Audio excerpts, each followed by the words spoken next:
going to be talking about something that actually is more severe than genetic developmental dyslexia. And I know people feel like dyslexia is a very challenging difficulty. Most people feel like you can't make any changes and it's a lifelong struggle. Usually that's people who've never been exposed to what's called an evidence-based intervention or early intervention that's designed to take the causal factors that lead to the difficulty of sounding out words when reading, difficulty sounding out words when spelling, and it's less likely to make those weaker skills stronger, which leaves a person with dyslexia typically struggling most of their life and they're just trying to memorize as many words as possible. I'm Dr. Tim Conway. I'm a neuropsychologist. I'm peer-reviewed published in Dyslexia Early Intervention, peer-reviewed published in Dyslexia Remediation. That means 8 to 10-year-olds or so who already have a gap. They're already falling behind. They have already in special ed services. I'm also peer-reviewed published in neuroimaging, SPECT imaging, fMRI brain imaging, and that talks about looking at how the brain activity and what those patterns of activity look like and how they correlate with the actual behaviors that we talk about with the brain as well. And then I'm also peer-reviewed published in other aspects of brain and cognition. And so uniquely, I'm also dyslexic. But unlike most adults with dyslexia, I got prevention at age 5, which means early intervention before the gap really formed. And so part of my career has been taking that experience I had as a young child and at the age of 19, beginning to train and study and research and figure out how other people can get the same experiences that I and my older brother and some of my other siblings and my own 2 children got that helped us empower our dyslexia so that we don't struggle to read and spell any longer. Doesn't mean I might not mix up a word here or there, but it also means that you're going to have a much stronger literacy skills. So phonological alexia, we're going to talk about that, explain what it is, and we've got a list of questions above my screen here that we'll talk through some of the questions that folks have posted on the social media pages. We have pages on LinkedIn, pages on Facebook, Instagram, X, other platforms that we reach out to share scientific information. So I'm here solo tonight. Unfortunately, Stephen, you're out down with a virus and is recovering. So you've got just me to talk about brain science only.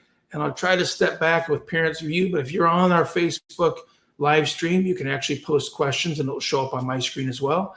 We're happy to take the live questions as we get through those and also the ones that have previously already been posted as well. So first, let's define what is phonological alexia. And we'll put up a paper that shows a study we did in 1998. And that was looking at, can we actually change the reading skills or the spelling skills of somebody who actually has phonological alexia. And the paper we're going to put up on the screen shows the abstract, the title of the paper, and the study that we did that was really looking at and focusing on how phonological alexia actually could be empowered. And this one was called Treatment of a Case of Phonological Alexia and Agraphia using the Auditory Discrimination in Depth program, or the ADD program. And for those of you who don't know, that just means a program that was written by Patricia Conway Lindemood. She was a speech pathologist. Her husband, Charles, was a linguist. And they wrote a developmental language-based intervention program to try to strengthen phonological processing, strengthen reading and spelling skills. And they published that back in 1969. And so came around quite a long time ago. And Patricia Conway Lindemood, Conway is her maiden name. That's my dad's older sister. It was because of her pioneering work that I got prevention at age 5. And consequently, I've never struggled with my reading and spelling. And so what we did in this study of phonological alexia with this adult was he had a brain injury from something called a stroke. And stroke means that the brain supply is cut off. And when that that blood supply to the brain is cut off, and when that blood supply is cut off, it actually leads to damage to part of the brain. So he had experienced some damage in the left part of his brain, and it led to reading deficits. It looked just like someone with dyslexia, which means he was struggling to sound words out. He was struggling to figure out what the word said. He would struggle to spell words as well because he had actually a phonetically alexia with an agraphia. An agraphia means an acquired problem with spelling. So in this study back from 1998, we were able to show that we could actually empower those skills and begin to strengthen his ability to sound out words, even though he'd had a brain injury that had caused about a third of the back side of the left side of the brain to die. It's gone. It liquefies, doesn't come back. We can grow new wiring and new cells, but typically not so much that it actually replaces a large amount of damage. And so in that study, we showed results showing that we can actually change those skills, make those skills stronger. And here's an example of what that kind of growth looked like. This is just showing that how we change some of his reading skills over time. And the curve going up means these skills are getting stronger and stronger. And some of these are a little hard to see, but we'll post these up on the Facebook page as well so you can actually see the whole thing. And we can actually put a link up on the comment section right now too that will show you how to access this paper yourself. I have a Facebook page, or sorry, not a Facebook page. I have a page on academia.edu. And so on academia.edu, type in the website here, you can actually download these papers yourself, take a look at them. And here I'm going to post a link straight to that site where all the research papers are. And you can easily access them, look at them yourself if you want to be able to see these graphs at a higher resolution. So here's the link to where all the research papers are. And then here's a separate link that just takes you to this paper itself. And let me copy this one here.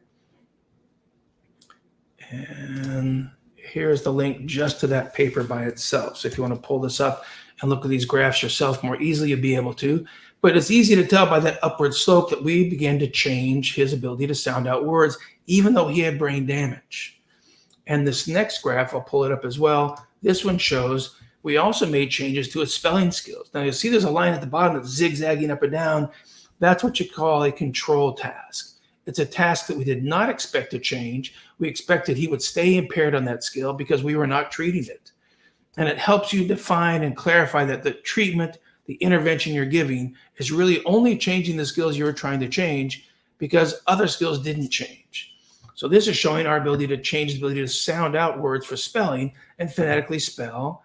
The other one was showing our ability to change his ability to sound out words for reading. And again, this man had phonological agraphia, which is an acquired reading problem due to stroke, brain injury, where back part of the left side of the brain tissue is gone. It's not going to come back, but you can begin to rewire some on the right side and maybe even rewire some on the left side with the healthy tissue that's still there and begin to rebuild, regain, and change those skills. Now, what's more complicated about phonological alexia is it actually has the challenge of you may actually lose the ability to turn on your voice box. So somebody who's had a brain injury and now has reading problems from brain injury may struggle to go from a quiet letter F sound to a letter V sound. And the only difference is turning your voice box on or off. And so that typically doesn't happen or typically is not present in somebody that has dyslexia, which is genetic, it's developmental, it runs in families. It's not a guarantee that if your parents have dyslexia, you will too. It's what we call an increased probability. There's a higher likelihood that you may struggle to read and spell if you have a family history of individuals in your family, mom or dad, aunt and uncle, sibling, somebody else in the family having reading problems, and you're more likely to have them as well. Not a guarantee, just an increased likelihood.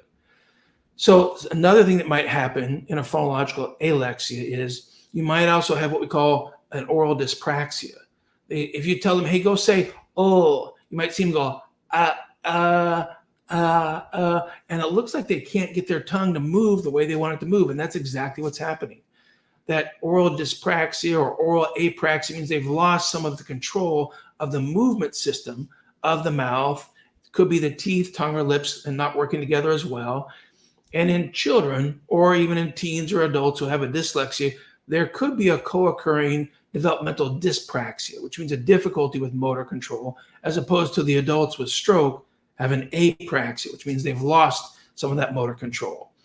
So understanding that there's differences that can happen in those skills, but the brain injury-based reading problems are massively more complicated than the ones that are just genetic, and they've are usually due to a less efficient wiring, but they have all the brain tissue. So someone with dyslexia doesn't have any brain damage. There's actually not a physiological difference in how their brain works. Their brain has neurons that are firing, electrical signals are firing, but the difference is how efficiently is that phonological system, or that ability to sound out words or hold words in memory or split words apart, know what's the first sound, what's the last sound, and hey, did we change the second sound when I said stream, but the word actually was steam, and I actually added a third sound that wasn't there. That ability to judge those changes is one of the hallmark deficits of somebody who's going to struggle to read and spell, and at some point probably be diagnosed with a dyslexia. So keeping that in mind, keeping that we've done lots of studies on this, and I've spent about 10 years as a neuropsychologist doing neurorehabilitation. That means 10 years of working with adults who have had brain damage, brain injuries from stroke. The blood supply is cut off, the brain tissue dies. It happens to about 800,000 people per year. It's a good reason to stay physically fit, do all you can to eat a healthy diet, to try to decrease the saturated fats and the likelihood of plaques in your blood vessels, because those can cause what we call those ischemic strokes, where the blood supply is ischemic or blocked, and that prevents blood from getting to the brain tissue. And you only have 4 hours to get to the hospital if you start to feel your face droop, or you start to feel your arm getting weak, or you start to slur your words. Everybody around you needs to hustle and get you to the ER. You only got 4 hours to do a very, very powerful process called TPA. And TPA has to do with an injection of a chemical that blasts through those blood vessels, opens them back up, gets that blood flowing back up to that left side, and makes it more likely that you're not going to have brain tissue that's dying, because that nutrition, that fuel that comes from the blood system is getting back to the blood cells, or the brain cells themselves. So it's trying to make sure that you've got that in place. And we spent about 10 years testing our early version of what now today is called this program here. Our current name for it is Now Programs for Speech, Language, Reading, and Spelling. And this one is part of the programs offered by the Now Company, or nowprograms.com. It's a program that I built based on all the research we had done. And we now make it available online through different websites. Nowprograms.com is the main one, so that we can actually provide these services online and help people rebuild those skills. That's what these adults were getting in those early stroke research, was an early version of that program. We branded that program in 2013. We did 3 5-year large-scale studies on that program as well. So another example of a study we did with that program was this one here. And this one is a paper where we're looking at changes in brain function for a group of adults who had phonetically alexia. This other paper was another one looking at the orthographic skills in chronic aphasia. And aphasia just means reading or language problems after brain injury or brain stroke. We did another paper on this earlier version of our Now Foundations program. It was called phonomotor, because it's phonological plus motor skills, using these two systems together to try to rebuild, rewire. And Dr. Diane Kendall was the lead scientist on those papers and those research studies. And she and I collaborated together on getting those studies working and getting the intervention to those folks. And then we also did another study. Get this one onto the slideshow here. If it will let me do that. And that one was this one here. It was another case study that we did back in 2003 as a follow-up study to the adult that I worked with in 1998. Again, looking to see, okay, this is a different brain injury, a different person with a stroke, but again, we showed progress in their phonological skills. We also looked at the ability to change that apraxia, that loss of motor control after stroke. And there's some success in rebuilding motor control of the teeth, tongue, and lips, even when brain damage is causing the loss of that motor control. And then we also had a very large paper by a huge group of us at a group called the Brain Rehabilitation Research Center of Excellence. Many of you don't know this, but the Veterans Administration funds about $1 billion of clinical research per year. And their hope is, can we help empower clinical research studies? And so this was part of the group who was looking at this and looking to say, can we take some learning from animal sciences and neuroscience and apply it to how we're doing neurorehabilitation, how we're rebuilding and rewiring the brain. Now, keep in mind, a typical brain has about 100 billion brain cells with 100 trillion connections. It has amazing abilities to take in visual input, take in auditory input, connect those pieces together to build higher level skills. And so it's never an issue if there's not enough brain power to build the skills. The brain builds skills in only one way. It's called experience-dependent neuroplasticity. That means if you don't give the brain the proper learning opportunities or the learning experiences, then you're not going to be able to build the skills. And so experience-dependent neuroplasticity means we've actually then strengthened those skills, strengthened those abilities by giving the brain the proper opportunities to make that brain processing stronger, to be able to phonologically perceive sounds and words, number of sounds, judge those 5 changes of adding sounds, omitting sounds, substitute, shift, repeating sounds. And so that paper really was a big think tank of folks saying, okay, intensity, which means how much time per day of instruction you're going to give, has a big impact on how easy the brain builds and rewires new skills. Frequency also has a big impact on how well the brain builds skills and builds new abilities, regardless of whether we're talking about a dyslexia or a phonological alexia. They both fall under these same neuroscience principles of how the brain builds new skills. Intensity of how much time per day is important. Frequency, how many days per week is important. The specificity of the instruction, which means how explicit, how clear, how succinct are the instructions in the training.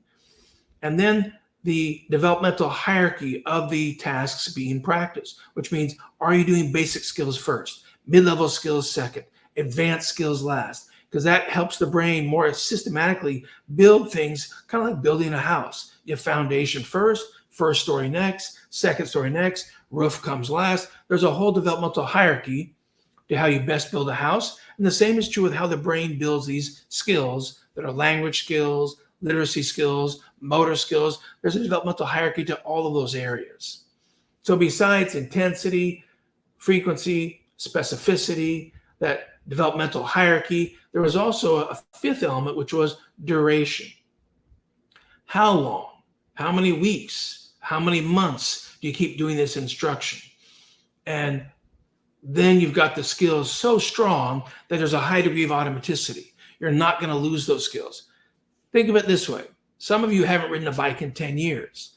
Odds are that wiring you built at age 5, 7, or 10, whenever you learned how to ride a bike, it's not completely gone. That wiring is still there. If you pick up a bike 10, 20 years after riding it, you have not forgotten how to ride the bike. You might be a little rusty. You might not be so great on, your balance right away. And it takes a little bit of going slow to kind of get the wheels back under you, to feel more confident in what you're doing. But over time, the skills were still there. They were just a little rusty. Well, the same is true when you're rewiring the brain for stronger phonological processing for dyslexia, stronger ability to sound out words for dyslexia or for phonological alexia. If you build those skills with enough duration, you get to a point to where there's really strong wiring and has a high degree of automaticity, which means it's pretty effortless to do that work. The brain picks up those skills pretty easily, and it doesn't take as much brain power to make that happen.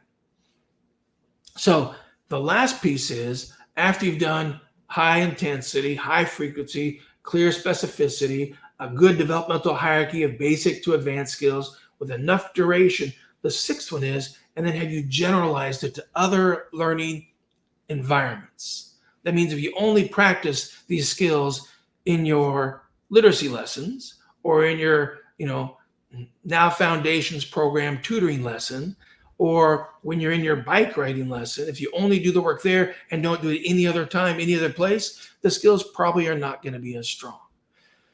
So it's really important that you practice these skills in other environments and use them in other opportunities at different times throughout the week, the month, the year, because that's another way that the brain keeps building and rewiring those skills. So that's a little bit about the neuroscience behind and how we know that phonological alexia can be strengthened, and it's massively more complicated than helping somebody with dyslexia. Why? Because they've lost actual brain tissue. The white matter is gone in certain areas. Usually it's on the left side. And when I said we have 800,000 people a year who typically have a stroke, we all know a percentage of them will survive the stroke, and usually about 40,000 of them will have reading problems after they've survived the stroke. Now, know that a stroke can happen in every decade of life. It's not just for old people.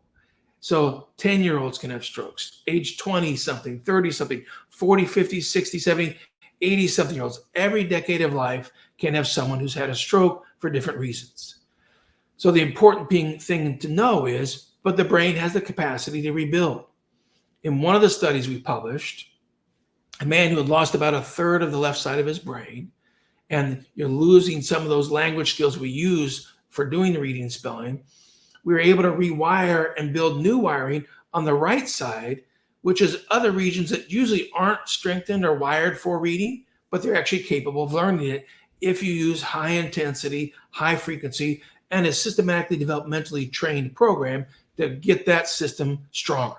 It's kind of like you see people who have had brain injuries have to relearn to walk, or relearn to speak, or relearn to talk. This is the same thing, but we're just talking about the reading, spelling, and speaking skills. So knowing that the brain has that capacity, has the ability to build those skills, understand too that when there's just a dyslexia, it's not brain damage. We have all the brain wiring there. The question is what practice, what experience you're going to do. Now, there's two fundamental approaches to dyslexia, and they're very easy to conceptualize. There's one that's called print, which means letters, to speech, which means the sounds the letters represent. So you're going from a P and a B and a PH down to P, B, and F, and you're using letters to learn sounds, and those are called phonics programs. They're very structured, they're very systematic, they're very drill-oriented. You're drilling the PH rule, you're practicing and practicing all the things AU can say. But there's a problem with that approach, which is to really be efficient and effective at sounding out words, you also have to have this left system that we call phonological awareness. And it builds for years before you learn the letters of reading and spelling. We don't call that print down to speech. It's developmentally the reverse. It's speech processing first, hearing sounds, perceiving sounds, saying sounds. It's something that every person in the world does when they learn their language. In pretty much every spoken language in the world, you listen to it and then learn to speak it first. And about 4 or 5 years later, or in the Netherlands, 7 years later, you then learn the letters that represent those sounds. The B, the C, the F, the G, those letters come years later. Those programs are called speech to print programs. And research has shown that those programs are far superior to not just changing phonological awareness, but also changing phonological working memory, your ability to hold on to words and auditory memory, your ability to split them apart, your ability to judge if you've said stream and you meant to say steam, or if you said you want to be pacifically clear. And people around you look at you funny like, what did you say? And you meant to say specifically clear. And you're more likely to catch that word substitution or that change of sounds and words when you have that speech processor we call phonological awareness markedly strong. Now, we also know from that speech to print program, later you get into the letter systems, later you get into the phonics rules, later you get into sight words, but you go through the whole developmental hierarchy of building those skills. And even though the brain just has general processors to begin with, and I think there's been a misunderstanding of some of the statements about, well, reading is hard because you're not born with a reading system. Well, the truth is you're not born with a speaking system either. You're born with parts of the brain that are ready to learn how to speak, but you don't have a speaking system at birth, no more than you have a reading system at birth. It's not until someone gives you practice with hearing people speak to you, with watching people speak to you, with you trying to speak to them, it's that experience, it's that evidence or experience-dependent plasticity of practicing and hearing speaking that you build speaking skills.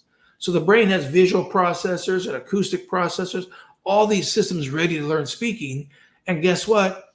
It wires them differently to speak German than it does to speak French, than it does to speak English. How do we know that it wires differently? Well, because you could be trilingual, know 3 languages, or bilingual, know 2 languages, and maybe you have a misfortunate experience of a stroke. Well, the stroke might be in the left side where most language wiring is. But commonly, a person who's bilingual or trilingual, when they have a stroke, it doesn't affect all the languages they know the same. It might affect one language and leave it higher functioning, and another language might be lower functioning, means it's more impaired. And so we know that there's differential wiring, separate wiring in the brain for one language versus another. Otherwise, that one stroke that took out part of that language cortex would knock out all languages the person knew exactly the same way. And that's not what happens.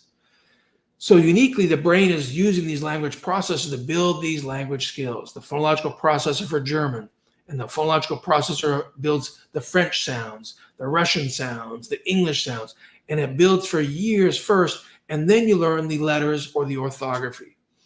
And someone had posted a question asking about orthography as well, and they wanted to know, how does orthographic processing, which basically means the letter processing, and what that really means is English, horrible language. It has some words that you're supposed to be able to sound out. You look at stop and you go st, p, and you blend it together and you've done it. You've read the word stop. But you look at the word yacht, and if you go ya, a, ch, t, and you sound it out, you're going to say yachita, and you're wrong, because that's not a word you can sound out in English. So orthographic processing or letter processing or visual memory for letters is what all those mean the same thing. That means, can you begin to memorize those letters from Y-A-C-H-T are pronounced yacht? So it's that language part of the brain going with this back visual part of the brain, beginning to wire these two parts together for letters and how to say the words that you've memorized. So when you have weaker visual perceptual skills, visual memory skills, visual motor skills, you're more likely to struggle to read and to spell the irregular words, which means English words that cannot be sounded out. And so if you have weaker phonological awareness, that will interfere with your ability to sound out words.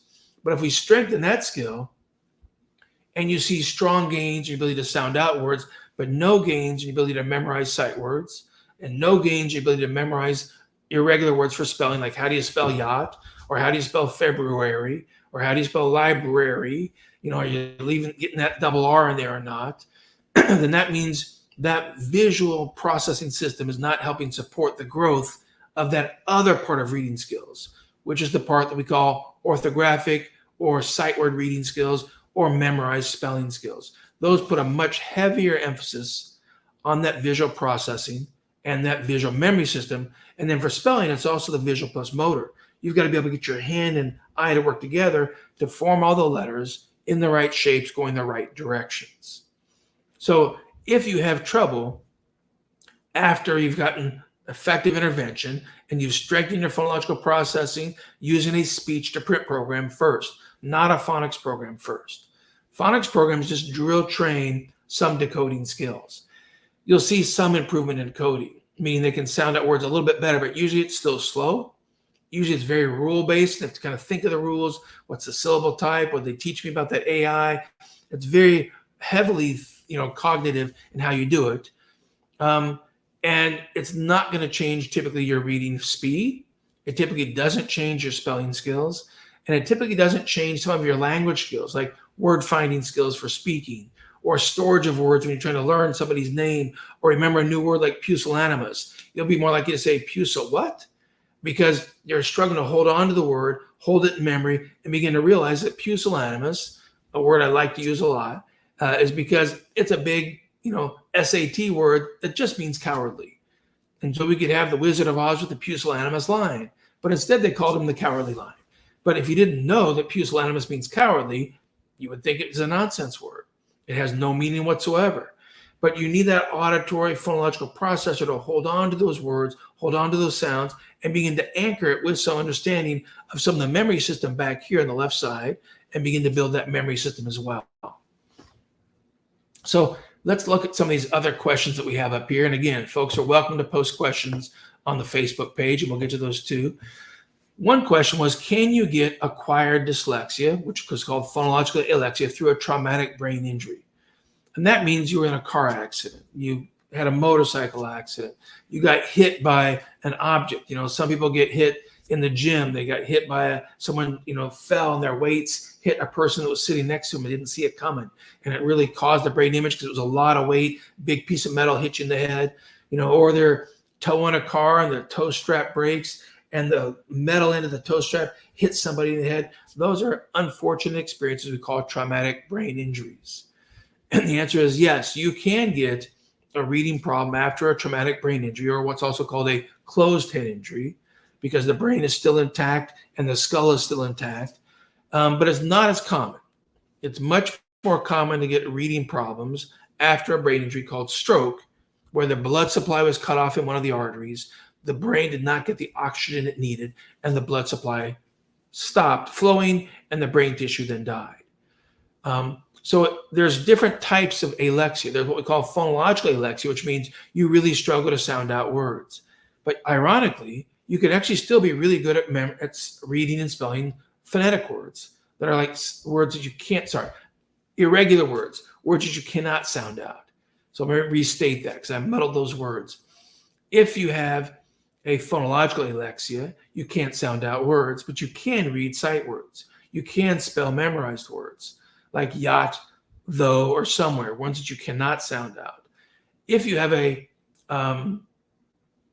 deficit to your system that is called a surface alexia, you actually can no longer spell or read those sight words, the words that you have to memorize, but you can sound out words when reading, and you can sound out words when spelling.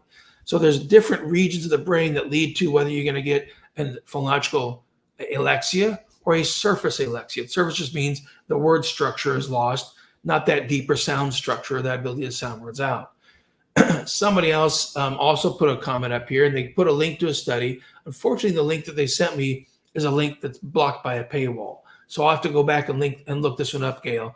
And the link you put was asking about statistical learning and how some folks with dyslexia have struggled with the deficit in statistical learning. And I think what you're talking about is statistical probabilities of sounds, statistical probabilities of letter combinations. So say, for example, most adults who don't struggle to read and spell cage just fine and spell fudge just fine, but they actually don't know the phonics rule that should tell you why you spell one with a DGE and one you spell with a GE. Their brain just kind of automatically picked up the statistical probabilities and recognized that one's more common than the other when the vowel is a long vowel, like in A, saying cage, rage, then you're more likely to have a GE. If the vowel's a short vowel, like in fudge or budge, then you're more likely to have a DGE. And nobody really had to teach you that GE, DGE phonics rule. So I think what Gail's referring to is the statistical probabilities of the likelihood of sound combinations and letter combinations. There's a whole developmental science about when children begin to learn vowel sounds, when they begin to learn consonant sounds. And I encourage you to look up the research by a very eminent researcher named Patricia Kuhl. Her name is spelled Kuhl. Dr. Kuhl, for more than about 4 to 5 decades, has been studying the development of the speech language system, just spoken language skills, not reading and spelling, and only in the first 12 months of life. She's been studying that timeline. And she's really mapped out, when do you get the vowel sounds? When do you learn the consonant sounds? When do you get words? And you see that whole timeline over the first 12 months of life. So that may be a piece that you're very interested in, Gail, because, a lot of people in the science of reading, which is basically a body of research that's now been highlighted as, there is a lot of science about reading. We should pay attention to it. And that doesn't get talked about as much in the science of reading. Thankfully, most of our focus should be and is, how do you actually build those speech processing phonological skills first and get to the orthographic, sight word reading, sight word spelling skills later on. Another question we had was, let's see, this one here. Kimberly was asking us wants to learn more about executive function and how to best support and develop those skills. Executive function is kind of that front part of the brain. Think of it as the conductor of the orchestra, okay? The orchestra is back here. The hearing parts, the seeing parts, and these other parts of the brain working together are the members of the orchestra. The conductor is that executive that tells which part to be becoming active. He shakes his wand and the horns come in. He moves his wand and the horns go down and the stringed instruments come in. And he's kind of conducting, executing, and directing what's supposed to happen. So think of his executive functions as those parts of the brain that are being directed on things to do. And executive functions mean you've got things to think about and to execute on. A conductor with nobody in the orchestra is not going to make any music because there's nobody there to do what he's conducting and trying to get them to do. So executive functions very similar. If you have language problems and you really struggle to process language and you struggle to hold 2 and 3 step directions in mind, remember the 3 things mom told you what to do, you're more at risk to not have really good executive function because you don't have as much language to actually hold on to and to execute or do decision making with. So many children who have language deficits will have executive function deficits too, because the executive function is a higher level system and language is a lower level system. The executive function needs those language skills to be able to reason, problem solve, sequence events, think things through, do cause and effect thinking. But the earlier executive function system is going to build not on language, because language doesn't build first in the human brain. What builds first? Motor skills. Babies start motor controlling the mouth and trying to get their mouth to do what they want it to do. They try to mimic what they see mom and dad do. Literally by 8 months of age, one laser eye tracking study showed that infants are watching mom and dad's lips and mouth move by 8 months of age, and they're trying to get their mouth to do the same thing. They're actually trying to mimic and try to model you. And that's some of the earliest signs of that executive function coming on board, because they see something and they're trying to use their motor control to do what you're doing.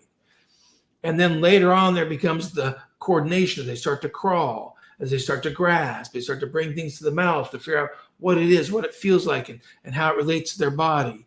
So earlier executive functions come from motor skills. And so one way to work on executive function is in a sensory integration approach to occupational therapy. And so that SI approach to occupational therapy is really helping use motor skills to plan and execute. One way that occupational therapists test executive function in motor skills is they call it ideation. Can you walk into an OT gym that might have beams with swings hanging down, or swings hanging down, or a platform swing hanging down, or a rung of ladder going up to the top of the beams? Might have a hammock of spandex, and they ask the child, "What would you like to do?" And the child can't think of anything to do. Right? Well, the child really struggles to come up with ideas and think about what to do and how to do it and how to move my body. That ideation or that ability of executive function plan with motor skills can be impaired for some kids. And occupational therapy is one of our first systems that's a sensory integration approach to OT that we can use motor skills to begin to build executive functions. That phonological system is the second system that can help build on that, because children begin to perceive sounds first, meanings of words comes later on. So around 8 months of age, babies have been spending about 8 months watching you and listening to you and seeing what your mouth is, and they're trying to mimic the sounds. But also around 8 months of age, you can actually start teaching sign language, because the brain's comprehension system, this back part back here behind the ear, is beginning to be able to learn that this means bottle. Do you want a bottle to drink? This means eat. This means more. And there's cookie. There's different things they can begin to learn sign language, because that brain's comprehension system is starting to develop even before kids can actually speak. So that speech processing, perceiving sounds develops first. That semantic system comes on board very closely thereafter. And later on, the verbal expressive system develops. But before it can develop, you actually can develop the sign language motor system can develop to see infants begin to express themselves. Kids can sign with you around 6, 8, 10 months of age. They might know 50 signs by 12 months of age and only be able to speak about 5 or 20 different words. So they're just learning how to say words, but they can actually be able to sign 50 different signs and communicate with you. It's tons of fun to be able to communicate with your children early. So think of an executive function as a system that's dependent on visual system. It's dependent on the language system. It's also heavily dependent on attention, because attention precedes cognition. So if your child does have good, strong language skills, but when you're talking to them, giving them a 3-step directions of the 3 things you want them to do before they go to bed, and they got distracted by something they saw on the Olympics in the next room, they never really took in the information you said, because attention was directed elsewhere. That's where their thinking was going, was over here. And they actually never took in, and it never reached memory because it never got into the brain, literally the 3 directions you were trying to give them. So sometimes executive function is also hindered by attention. And so we have to be figuring out how to change and focus on attention as well. OT is another system that helps change attention. There's 4 core things: diet, sleep, allergies, and exercise also help empower attention. And so there's things we can do to strengthen that attentional system that also fuels and supports executive functions. Another question that was asked by Jane was, she has a child moving to middle school, and we keep telling them that the expectation is going to be harder, and they're right. There's going to be more writing, more time management skills are required, more ability to move through classrooms and keep track of your belongings and bring the right books and keep track of your assignments. There's a whole bunch more executive function skills required in middle school than was required in elementary school. And it gets higher in high school. And so she's asking, he's got honors curriculum, so he's really good at comprehending and learning the curriculum, but how else do we help support children as they enter middle school with those executive function skills and their ability to actually help have better organizing, time management, and planning skills? One of the best ways for the family to help support that is for the family to demonstrate it. Have a family meeting on Sundays. Have a family calendar. Talk with your kids about what we've got going on this week. Dad's going to be out of town this day, or mom's got a big meeting this evening. She's not going to be home. It's dad's cooking dinner that night, or it's the kids' night to cook dinner. However the family functions, use that family calendar to plan and model how do you plan and organize your time. But most importantly, what do you do when what you plan to do doesn't happen? Because your sister got poison ivy, and now, even though mom's at this late meeting, dad doesn't have time to make dinner because you and him had to take the sister to the doctor because the poison ivy had swelled her eyes shut, and things changed the whole schedule. And that's another opportunity for mom and dad to model for the kids, what do you do when the schedule doesn't go as you planned? How do you adjust it? What does that modify? How does that change things?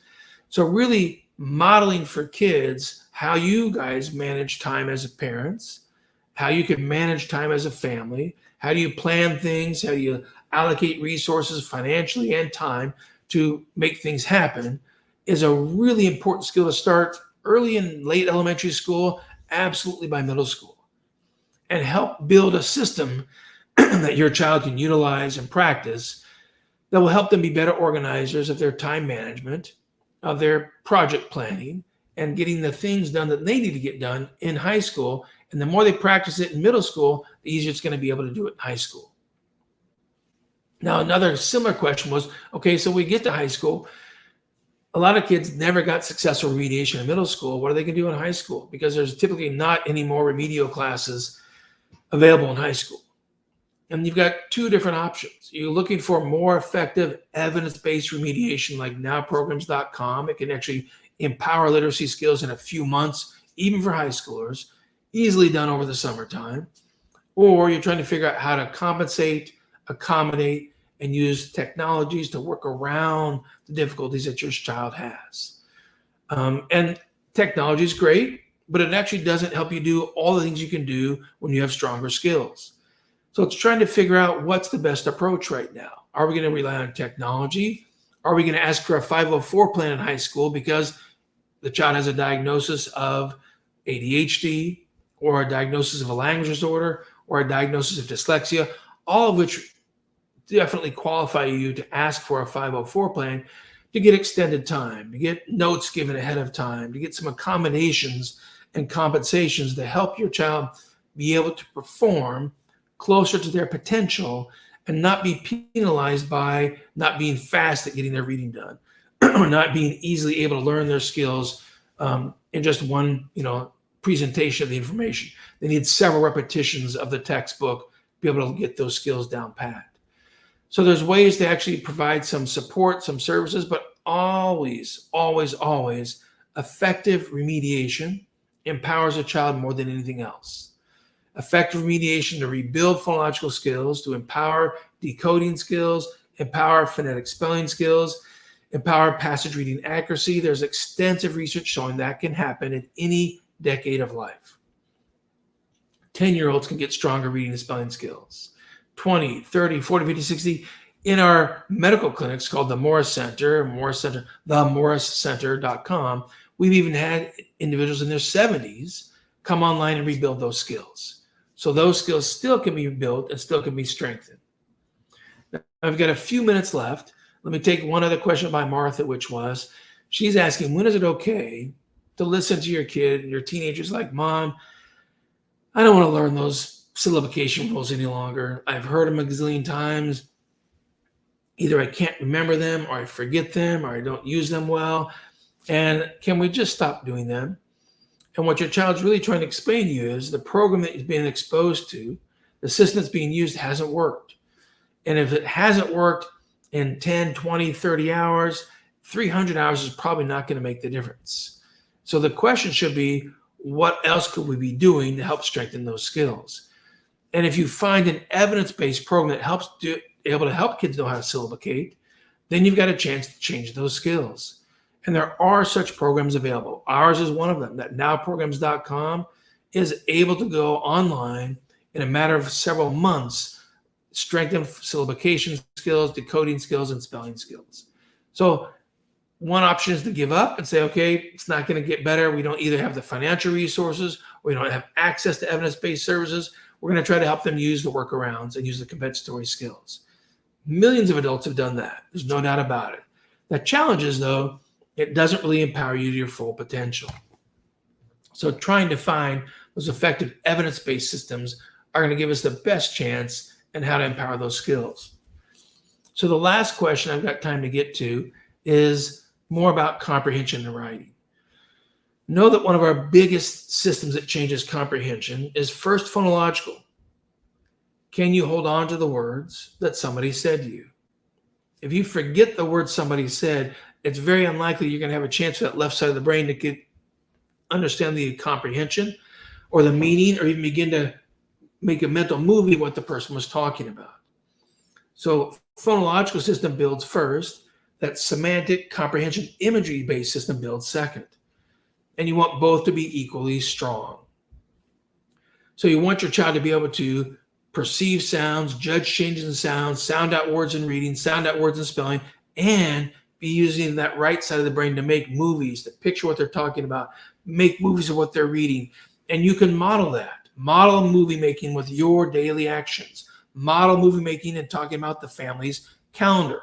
What are we doing this evening? What are we doing next Saturday? When's the family vacation? What are we going to do on family vacation? Describe it, discuss it, picture it.